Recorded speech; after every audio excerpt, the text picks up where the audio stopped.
परिपूर्ण और अनंत है। लेकिन कम समय में जिसका अनुष्ठान हो जाता है वो कौन सी कथा? बोले घर घर में जो होती है, जिसको कहते हैं सत्यनारायण भगवान की कथा। सत्यनारायण भगवान की कथा होती है। सत्यनारायण का व्रत करते हैं तो सत्यनारायण की कथा होती है। आजकल कुछ नास्तिक लोग ये तर्क करते हैं कि महाराज पूरी कथा हमने सुनी लेकिन सत्यनारायण की कथा नहीं सुनी। हमने कहा क्यों? बोले महाराज पंडित जी कथा सुनाते तो यही कहते हैं लीलावती ने कथा सुनी, कलावती ने कथा सुनी, तुंगध्वज नाम के राजा ने कथा सुनी, और यही सब कह करके 5 अध्याय पूरा हो जाता है। वो तुंगध्वज ने कौन कथा सुनी, लीलावती ने कौन सुनी, कलावती ने कौन सुनी, वो कथा तो बताए नहीं। लेकिन ये आपके समझने का फेर है। आप ध्यान से कथा सुनना सत्यनारायण भगवान की। लीलावती ने कथा सुनी, कलावती ने कथा सुनी, तुंगध्वज राजा ने कथा सुनी, गांव के गोप ग्वाल वालों ने कथा सुनी, बणिक ने कथा सुनी, ऐसा है ही नहीं। जब आप सावधानी से सुनोगे तो पता चलेगा उसमें लिखा है लीलावती ने सत्य व्रत किया, कलावती ने सत्यनारायण का व्रत किया, तुंगध्वज राजा ने सत्य व्रतमाचरत, उन्होंने सत्य व्रत किया, सत्यनारायण का व्रत किया। वहां उस अनुष्ठान में व्रत की महिमा है, उसका नाम है सत्यनारायण व्रत।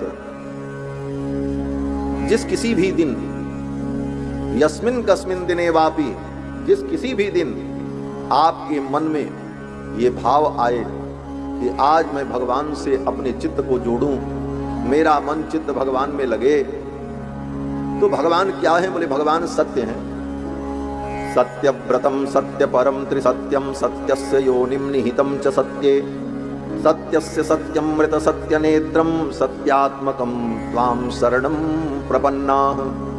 भगवान ही सत्य है और भगवान का भजन सत्य है, बाकी सब असत्य है। भगवान शंकर कहते हैं ना कि उमा कहूं मैं अनुभव अपना, सत हरि भजन जगत सब सपना। तो सत्य माने भगवान। भागवत के मंगलाचरण में भी वेदव्यास जी कहते हैं सत्यम परम धीमहि, उस परम सत्य का ध्यान। तो सत्य माने भगवान।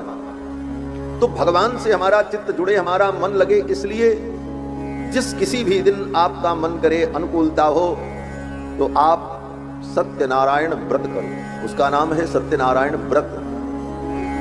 और सवेरे उठ करके भगवान का स्मरण करके ये संकल्प करो आज हम सत्य का आचरण करेंगे, भूल करके भी हम असत्य नहीं बोलेंगे, और हम सत्य में अपने चित्त को, मन को लगाएंगे, और पूरे दिन सत्य व्रत का पालन करो, सत्यनारायण के व्रत का पालन करो।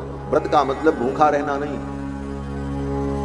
सत्यनारायण व्रत का मतलब सवेरे से शाम तक सत्य का व्रत करो।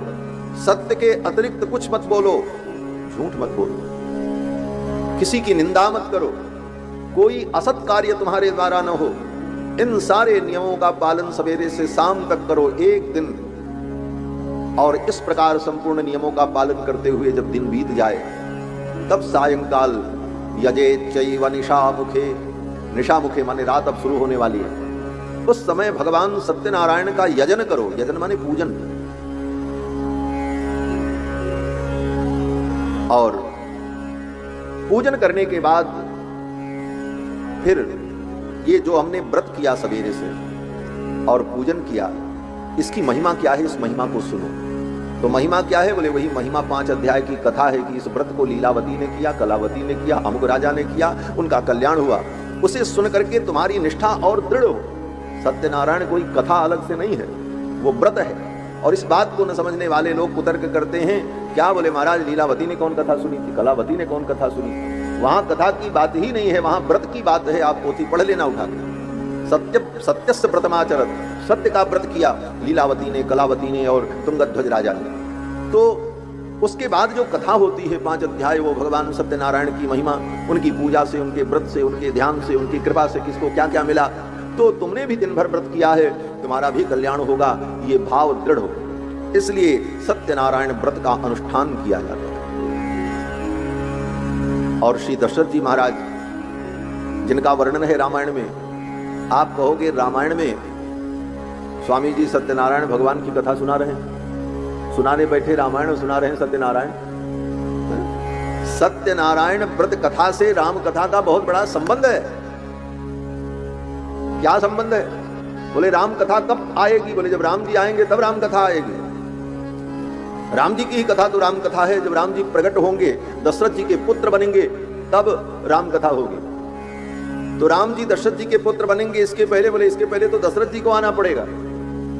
और दशरथ जी कौन हैं? तो सत्यनारायण व्रत कथा में कहते हैं कि तुंगत ध्वजो महाराजो नृपो दशरथो भवत।